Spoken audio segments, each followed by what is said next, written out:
Hello दोस्तों, कैसे हो आप सब। आप सभी को प्यार भरा नमस्कार। स्वागत है आपका अपने यूट्यूब चैनल पॉइंट एजुकेटर में।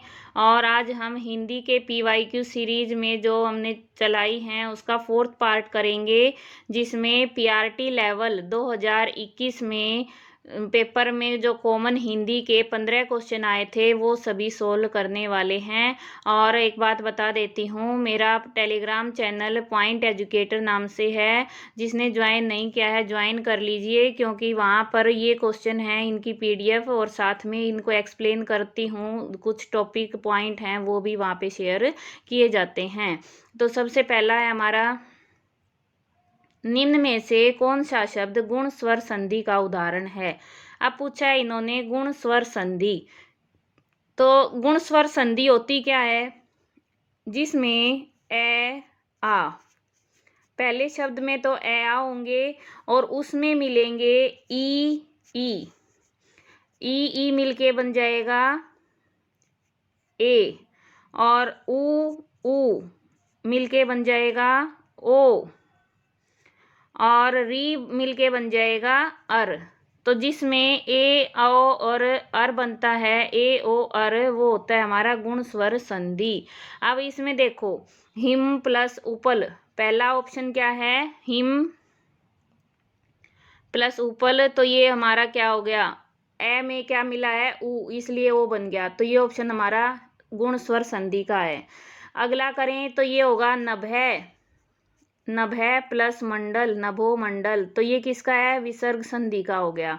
फिर है रजय प्लस दर्शन, तो ये भी किसका है, विसर्ग संधि का हो गया। फिर है यशय प्लस वर्मन, तो ये भी किसका है, विसर्ग संधि का उदाहरण है। ठीक है, तो ऑप्शन पहला है वो है गुण स्वर संधि। किस विकल्प के सभी शब्द रात के पर्याय हैं। अब इसमें रात के पर्यायवाची शब्द बताने थे, जिसमें सभी के सभी शब्द उसके पर्यायवाची हैं। अब बयार किसका होता है, पवन, हवा का होता है बयार, तो ये ऑप्शन हमारा कट हो गया क्योंकि सभी नहीं है। निशा यामिनी रात के हैं, लेकिन बयार का होता है पवन। फिर है शर्वरी, रैन, विभावरी, ये तीनों के तीनों रात के पर्यायवाची हैं, इसलिए ये ऑप्शन हमारा राइट रहेगा। फिर है क्षमा, रजनी, दैत्य, क्षमा यानी माफी कर देना, माफी मांगना, और दैत्य क्या हो गया, राक्षस, तो ये भी नहीं है। फिर है राका, रात्रि, तनु, राका और रात्रि रात के पर्यायवाची हैं, तनु है वो शरीर का पर्यायवाची है। ठीक है, तो इस तरह से हम करेंगे, जो सेकंड ऑप्शन है वो हमारा राइट रहेगा। रात के और भी कुछ पर्यायवाची होते हैं, जैसे बता देती हूँ, नोट कर लीजिए। रात्रि, रैन, रजनी, निशा, यामिनी, तमी, निशी, त्रियामा, विभावरी, क्षणदा, राका, इस तरह से इतने सारे पर्यायवाची हमारे रात शब्द के बनते हैं। नेक्स्ट देखो, किस विकल्प में मिश्र वाक्य का प्रयोग नहीं हुआ है। अब मिश्र वाक्य का प्रयोग नहीं हुआ है, पहले तो हम आंसर करेंगे, फिर मिश्र वाक्य को कैसे पहचानेंगे और किस तरह से करेंगे ये बताएंगे। तो इसमें ऑप्शन देखो, वह थोड़ी देर बाद तुरंत लौट गया, प्रयोग नहीं हुआ है, पूछा है। ठीक है, तो थोड़ी देर बाद तुरंत लौट गया। मैं चाहता हूँ कि आप यहीं रहें, जब मैं स्टेशन पहुँचा तभी ट्रेन आई, जिन छात्रों ने परिश्रम किया वे उत्तीर्ण हो गए। तो पहला है हमारा, ये नहीं है मिश्र वाक्य, और बाकी तीनों के तीनों मिश्र वाक्य के उदाहरण हैं।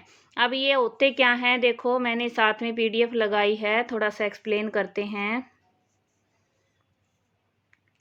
रचना के आधार पर वाक्य के कितने भेद होते हैं। रचना के आधार पर 3 भेद होते हैं, सरल वाक्य, मिश्रित वाक्य और संयुक्त वाक्य। सरल वाक्य क्या होता है, जिस वाक्य में एक ही मुख्य क्रिया हो उसे सरल या साधारण वाक्य कहते हैं, और उसमें एक ही उद्देश्य होगा, एक ही विधेय रहता है। जैसे 10वीं कक्षा के लड़के मैदान में गेंद से खेल रहे हैं, यानी छोटा बड़ा आकार हो सकता है वाक्य का, लेकिन जो उसकी समापिका क्रिया है वो एक ही होती, खेल रहे हैं। ठीक है, तो ये क्या है, सरल वाक्य है। अगला है हमारा मिश्रित वाक्य।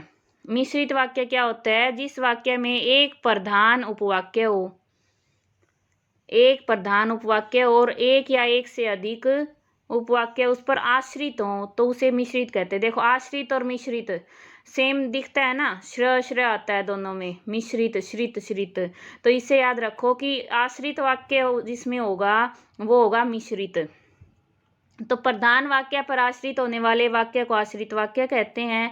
आश्रित वाक्य है उसका स्वतंत्र रूप से अपना अर्थ प्रकट नहीं होता।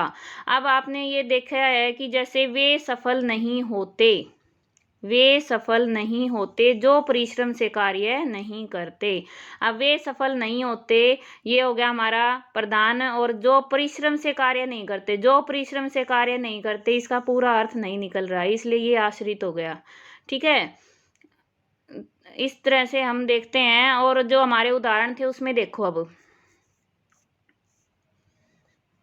इसमें मिश्रित में मैं चाहता हूँ कि आप यहीं रहें, आप यहीं रहें, मैं चाहता हूँ क्या चाहता है भाई, आप यहीं रहें। तो ये एक इसमें प्रधान वाक्य हो गया, एक मिश्रित हो गया, है ना। जब मैं स्टेशन पहुंचा तभी ट्रेन आई, तभी ट्रेन आई, कब आई ट्रेन, जब मैं स्टेशन पहुंचा, तो इसके ऊपर ये निर्भर हो गया। फिर है जिन छात्रों ने परिश्रम किया वे उत्तीर्ण हो गए, तो जिन छात्रों ने परिश्रम किया वे उत्तीर्ण हो गए, वही उत्तीर्ण हुए हैं, वही पास हुए हैं। तो इस तरह से एक है वो प्रधान वाक्य है, दूसरा उस पर आश्रित वाक्य है, तो ये क्या होते हैं, मिश्र वाक्य। इसके बाद है अगला, और इसमें देखो एक इस वाक्य में एक से अधिक समापिका क्रिया होती हैं। जैसे इसमें कार्य वे सफल नहीं होते, होते और करते, ठीक है, दो हो गई हमारी। नेक्स्ट है संयुक्त वाक्य। संयुक्त वाक्य क्या होगा, जो वाक्य दो या दो से अधिक सरल या उपवाक्यों के मेल से बना हो, यानी दो वाक्य तो होंगे उसमें लेकिन वे एक दूसरे पर आश्रित नहीं होंगे, उसे संयुक्त वाक्य कहते हैं। संयुक्त यानी जुड़ा हुआ, ठीक है, जो योजक से बनते हैं वो क्या होते हैं, संयुक्त वाक्य। समान स्तर के होते हैं, एक दूसरे पर निर्भर नहीं होते, उनका स्तर है वो समान होता है। जैसे ये किससे जुड़े होते हैं, और, परंतु, ठीक है, इनसे जुड़े होते हैं। अब मैं गया था परंतु वह नहीं आया, वे बीमार हैं अतः वे आने में असमर्थ हैं। तो अतः है ये इसको जोड़ रहा है, यहाँ परंतु इसको जोड़ रहा है, इसलिए ये क्या है, हमारे संयुक्त वाक्य। वे आने में असमर्थ हैं, कंप्लीट वाक्य है, वे बीमार हैं, कंप्लीट है, दोनों एक दूसरे पर आश्रित नहीं है, यानी एक का अर्थ दूसरे पर निर्भर नहीं करता। मैं गया था पूरा हो गया, परंतु वह नहीं आया, तो वह नहीं आया पूरा सेंस दे रहा है, पूरा अर्थ दे रहा है, इसलिए ये क्या है, संयुक्त वाक्य। इसके साथ थोड़ा सा और बताती हूँ, कभी कभी एक शब्द भी पूर्ण विचार प्रकट करने के कारण वाक्य बन जाता है। जैसे अब छोटे बच्चे होते हैं, वो अपनी माँ से, या हम भी कई बार जाके माँ रोटी, तो मतलब क्या है कि मुझे रोटी दो, तो इसे लघु वाक्य कहते हैं। क्या कहते हैं, लघु वाक्य, जो एक ही शब्द से पूर्ण हो जाते हैं। एक वाक्य के भीतर के छोटे वाक्यों को उपवाक्य कहते हैं। एक वाक्य के अंदर जो छोटे छोटे वाक्य हैं उनको क्या कहते हैं, उपवाक्य कहते हैं। कुछ उपवाक्य प्रधान होते हैं और कुछ आश्रित होते हैं। जैसे हमने मिश्रित में पढ़ा है, मुख्याध्यापक ने कहा परिश्रम करो, तो मुख्याध्यापक ने कहा, ये आधा सेंस निकालता है जब तक इसके साथ परिश्रम करो ना जोड़ें। इस वाक्य में मुख्याध्यापक ने कहा प्रधान उपवाक्य है और परिश्रम करो आश्रित उपवाक्य है। साधारणतः मिश्रित वाक्यों को ये समुच्चय बोधक शब्द, समुच्चय बोधक शब्द यानी मिश्रित वाक्य हैं, उनको कौन से जोड़ते हैं, जो, कि, जितना, उतना, त्यों, ठीक है, ज्यों त्यों, त्यों ही, क्योंकि, जैसा, यदि, जहाँ, कैसा, जब, तब, जैसे तैसे, यथापि, तथापि, ठीक है, यद्यपि, बल्कि, जिसे आदि। ये शब्द क्या जो किसको जोड़ते हैं, मिश्रित वाक्यों को। और संयुक्त वाक्यों को कौन जोड़ते हैं, समुच्चय बोधक, समानाधिकरण योजक। अब देखो इससे दो और भी क्वेश्चन बन रहे हैं। समुच्चय बोधक होते हैं उनको समानाधिकरण योजक भी कहते हैं। ऐसे ही समुच्चय बोधक शब्द हैं वैधिकरण योजक, यानी कारण बता रहे हैं, एक दूसरे पर आश्रित हैं। दो का इकट्ठा यूज भी होता है, ज्यों त्यों, जो सो, करोगे वैसा भरोगे, ठीक है, तो इस तरह से होता है। जैसे अपितु, और, तथा, एवं, न, अथवा, या, नहीं, परंतु, लेकिन, किंतु, तो, पर, अतः, इसलिए, तथापि, अन्यथा, यद्यपि। ये किस में आते हैं? संयुक्त वाक्यों को आपस में जोड़ते हैं। उम्मीद है समझ आया होगा आपको इन तीनों के बारे में, सरल, मिश्रित और संयुक्त वाक्य। नेक्स्ट क्वेश्चन पे चलते हैं। नेक्स्ट, किस विकल्प में तद्भव शब्द प्रयुक्त हुआ है? अब इसमें क्या करेंगे कि जो शब्द दे रखे होते हैं उसको आप देखो कि अपनी भाषा में यूज करते हैं नहीं करते, यानी बोलचाल की भाषा में। ताम्र है, ताम्र को क्या कहते हैं? तांबा। तो ये क्या हो गया? तत्सम, यानी ये संस्कृत का वर्ड है ताम्र, तो ये तत्सम हो गया। बताना है तद्भव। बोरा, भौरा, बोरा, तो ये क्या है? ये तद्भव है। फिर है ज्येष्ठ, ये तत्सम है। श्रावण, ये तत्सम है। श्रावण को सावन कहते हैं, ज्येष्ठ को जेठ कहते हैं। तो इस तरह से ये हमारे तीन हैं, ये क्या हैं? तत्सम शब्द हैं, और बोरा है वो तद्भव शब्द है। अब कुछ आपको पहचान बताती हूँ। पहले भी मैं एक वीडियो करवा चुकी हूँ, उसमें बताया था मैंने, फिर बता रही हूँ कि जिसमें यानी जो तत्सम शब्द होते हैं ना, उनमें श्र का यूज ज्यादा मिलता है। जैसे अश्रु, ठीक है। फिर एक षटकोण, इसका यूज ज्यादा होता है, जैसे शीर्ष। फिर ट के नीचे र, उष्ट्र, इनका यूज होता है। ये अक्षय, इसका भी यूज ज्यादा होता है। जैसे चक्षु, लक्ष्य यानी लाख, और कर्ण, अणे का यूज ज्यादा होता है। कर्ण, कान, ठीक है। और यानी आधे स्वर, आधे जो वो होते हैं ना अक्षर, उनका प्रयोग अधिक होता है। जैसे संध्या, जीवा, छिद्र, रे का ज्यादा यूज होता है ऊपर और नीचे के रूप में। और घृत, री, अज्ञान, और एक मेन होता है इसमें जो ये अक्सर कहीं कहीं दिखता है, ठीक है। जैसे पर्यंक में ये लिखा जाता है। तो ये संस्कृत के शब्द होते हैं, तत्सम शब्द। और तड़ाग, तालाब को तड़ाग कहते हैं ना, तो डे आता है। तो इस तरह के अलग से वर्ड होते हैं जो हम आम बोलचाल में कम यूज करते हैं, उसका कोई ना कोई तद्भव रूप हम यूज करते हैं, तो वो तत्सम होते हैं, बाकी तद्भव हैं। आगे, किस विकल्प का शब्द अ उपसर्ग से निर्मित नहीं है? अब अ उपसर्ग से निर्मित कौन सा नहीं है? ये देखो, अ प्लस आप्य, पहला ऑप्शन क्या हो गया? अ प्लस आप्य, तो इसमें अ का यूज हुआ है। फिर अ प्लस एक क्षण, अ प्लस एक क्षण, अव प्लस धूत, और अवधि है, ये तो भाषा है, ये तो अपने आप में पूरा सेंटेंस बनाता है। यानी हम ये कह दें कि क्या भाषा बोलता है? अवधि। तो हम पूरा बोलने की बजाय अवधि भाषा भी कह सकते हैं और अवधि भी कह सकते हैं। तो ये क्या है? हमारा कंप्लीट अर्थ निकालता है, और एक शब्द है, पूर्ण शब्द है, इसलिए क्या है ये, इसमें अवयव उपसर्ग है हमारा, अव का प्रयोग नहीं हुआ है, ठीक है।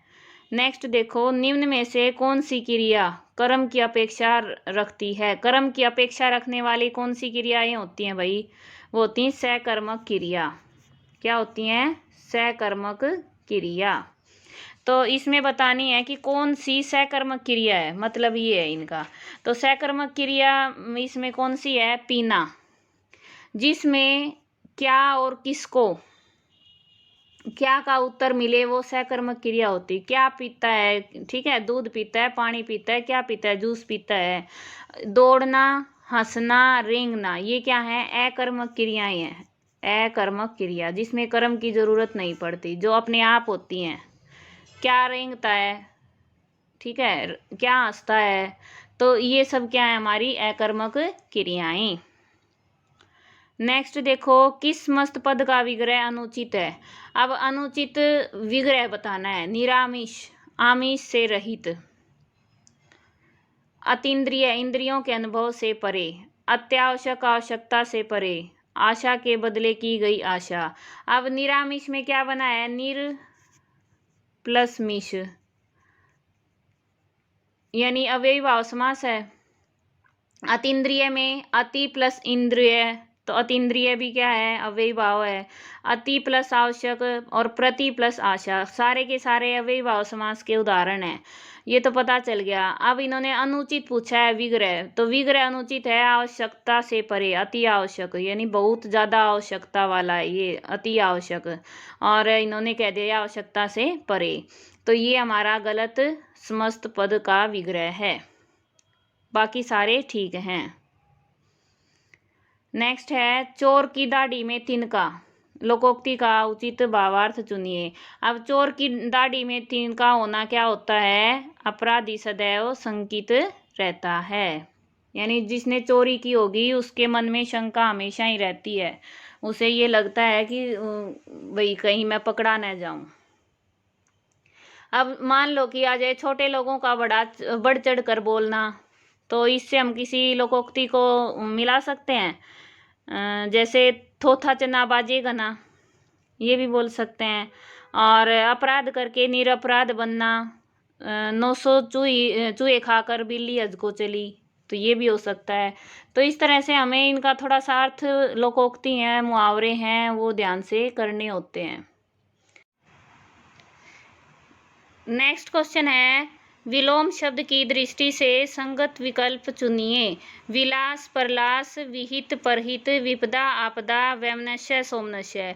अब इसमें क्या पूछा है, इसमें पूछा है कि संगत, संगत यानी सही, तो सही कौन सा है इसमें, वैमनस्य ये और सोमनस्य, ये सही विलोम है, बाकी हैं ये सही नहीं है, असंगत हैं।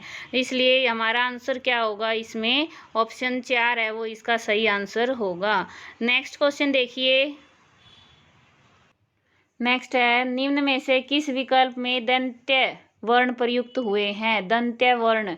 अब दांत यानी जिसमें हमारी जीभ है वो दांतों को स्पर्श करती है, तो इसमें से कौन से हैं, न लैस है, तै दे न, तय वर्ग है वो किससे बोला जाता है, दंत्य से। और इस पर मैंने पूरी वीडियो बना रखी है अच्छे से समझाते हुए, आप ज़रूर देखना चैनल पर, और आपको एक बार में सब समझ आ जाएगा। अब इसमें माने जय, य, से, ये कहाँ से बोले जाते हैं, तालव्य से, ठीक है, ये क्या है, तालव्य। और टे, डे, रे, ये है मूर्धन्य। है कैक है कैक है, ये किससे होते हैं, कंठ से, तो ये कंठ हैं। किस विकल्प के सभी शब्द व्यक्तिवाचक हैं। अब इसमें ये देखना है व्यक्तिवाचक, यानी किसी नाम को बताए तो वो व्यक्तिवाचक होगी। तो राधे श्याम, पन्ना लाल, हिमालय, ये तीनों क्या हैं, व्यक्तिवाचक संज्ञा है। ये तो बहुत ईजी था। अब जैसे ऊंचाई है भाववाचक हो गया, गाय जातिवाचक हो गया, मूर्खता चालाकी क्या हो गया, भाववाचक हो गया, ठीक है। और ममता भाववाचक हो गया, बैल जातिवाचक हो गया। तो इस तरह से बाकी सब ऑप्शन में हम देख सकते हैं, ओनली जो थर्ड ऑप्शन है इसमें व्यक्तिवाचक के तीनों उदाहरण हैं। नेक्स्ट है, अर्थ की दृष्टि से असंगत मुहावरे का चयन कीजिए। अर्थ की दृष्टि से असंगत मुहावरा, यानी आंख का पानी गिर जाना, बेशरम हो जाना, बिल्कुल सही है। आंखों पर बिठाना, बहुत आदर सत्कार करना, ये भी सही है।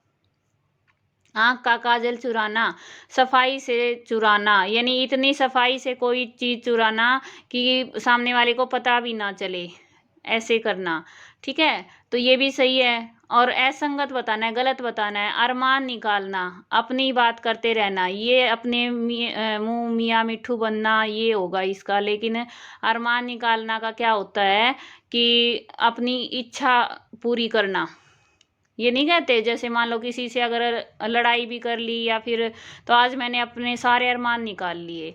या फिर खुशी में भी हम खूब नाचते हैं, या फिर और कोई ऐसे एक्टिविटी करते हैं, क्रिया करते हैं, फिर कहते हैं आज तो बहुत अरमान निकाले हैं। मतलब क्या है, अपनी इच्छा पूरी करना, खुशी या गम को प्रकट करना। कौन सा विशेषण शब्द भाववाचक संज्ञा से निर्मित है। अब ये बताना है कि कौन सा विशेषण शब्द, सारे विशेषण शब्द हैं, तो भाववाचक से कौन सा बना है? तो ये प्यार से बन गया प्यारा। भाव होता है ना प्यार, तो प्यारा बन गया, ये हमारा सही आंसर होगा। नगर से बन गया नागरिक, यानी नगर क्या है? जातिवाचक है, इसलिए ये जातिवाचक से बना है। ये क्रिया से बना है, ठीक है। और ये किससे है? ऊंचाई होता तो ये भाववाचक संज्ञा हो जाती, ठीक है। नेक्स्ट है, निम्न में से कौन सा शब्द कृत प्रत्यय के योग से निर्मित नहीं है? अब कृत प्रत्यय अगर आपको पता होगा तभी आप जान पाएंगे कि कृत प्रत्यय कौन से होते हैं। एक और भी है तरीका इसको ठीक करने का। आप जितने शब्द दिए होते हैं उनको ध्यान से पढ़ो, तीनों में कोई एक समानता मिलेगी और चौथा होता है वो उससे अलग होता है जो आंसर होता है। तो इन्होंने पूछा है निर्मित नहीं है। अब कमाई, पढ़ाई, लड़ाई, चतुराई। देखो कमाई, पढ़ाई, लड़ाई तीनों क्रिया से मिलके बने हैं, यानी धातु से मिलके बने हैं, ठीक है। और चतुराई है वो इससे नहीं बना, ये किससे बना है? विशेषण से बना है। चतुर क्या हो गया? विशेषण हो गया, तो विशेषण से बना है हमारा चतुराई। तो ये आंसर क्या हो जाएगा इसका? चतुराई। अब मैं इसको समझाती हूँ कि कैसे पता करेंगे। देखो कृत प्रत्यय क्या होते हैं? धातुओं के अंत में जिन प्रत्ययों के लगाने से संज्ञा विशेषण आदि शब्द बन जाते हैं उन्हें कृत प्रत्यय कहते हैं, ठीक है। कृत प्रत्यय लगकर बनने वाला शब्द कृदंत शब्द कहलाता है, जिसे जैसे लुटेरा, तैराक, लड़ाका, होनहार आदि। परंतु धातुओं को छोड़कर, यानी जो धातु संस्कृत में होती है ना धातु, क्री धातु है, तो हिंदी में क्या कहेंगे? करना। क्री से हो गया करना, तो करना क्रिया हो गई। तो इस तरह से धातुओं को छोड़कर अन्य शब्द, चाहे उसमें संज्ञा हो, सर्वनाम हो, विशेषण हो या अव्यय हो, इसके अंत में लगने वाले प्रत्यय को तदित प्रत्यय कहते हैं। संज्ञा, सर्वनाम, विशेषण, अव्यय के अंत में लगने वाले प्रत्यय को क्या कहते हैं? तदित प्रत्यय कहते हैं। जैसे नगर से बन गया नागरिक, ग्राम से बन गया ग्रामीण, बुरा से बुराई, और इनको तदितांत शब्द कहते हैं। तदित प्लस अंत, ठीक है, तदित प्रत्यय से जो अंत हुए हैं, और इसको कृदंत, कृत प्रत्यय से जो अंत हुए हैं उसको कृदंत कहते हैं। याद रखोगे आप। और ये मैं आपको जो टेलीग्राम ग्रुप है उस पर दे दूंगी PDF, आप इसको फिर से रिवाइज कर लेना। नेक्स्ट है, मैं चुप नहीं बैठ सकती। उक्त वाक्य भाववाच्य में होगा। भाववाच्य क्या होता है? जिसमें भाव के अनुसार क्रिया लगे, ठीक है। मैं चुप नहीं बैठ सकती, तो मुझसे चुप नहीं बैठा जाता। थर्ड ऑप्शन हमारा राइट हो जाएगा। कर्तृवाच्य होता है जो, कर्तृवाच्य में क्या होता है? कर्तृवाच्य में कर्ता के अनुसार क्रिया लगती है, वो होता है कर्तृवाच्य। कर्म के अनुसार क्रिया लगेगी तो कर्मवाच्य है, और भाव के अनुसार क्रिया लगेगी तो भाववाच्य है। अब यहाँ भाव क्या है कि मुझसे चुप नहीं बैठा जाता, ठीक है। चुप के अनुसार क्या लगा है? बैठा जाता, ठीक है। याद रखोगे। मैं चुप नहीं बैठ सकती, यहाँ पे मैं करता है ना, इसके अनुसार क्या लगी है? क्रिया लगी है, तो ये क्या हो गया? कर्तृवाच्य है, और ये क्या हो गया? हमारा भाववाच्य। याद रहेगा। इस तरह से हमने 15 क्वेश्चन कंप्लीट कर लिए हैं। किसी को कोई डाउट है तो आप कमेंट में लिख सकते हैं। मिलते हैं नेक्स्ट वीडियो में, तब तक के लिए थैंक्स फॉर वॉचिंग।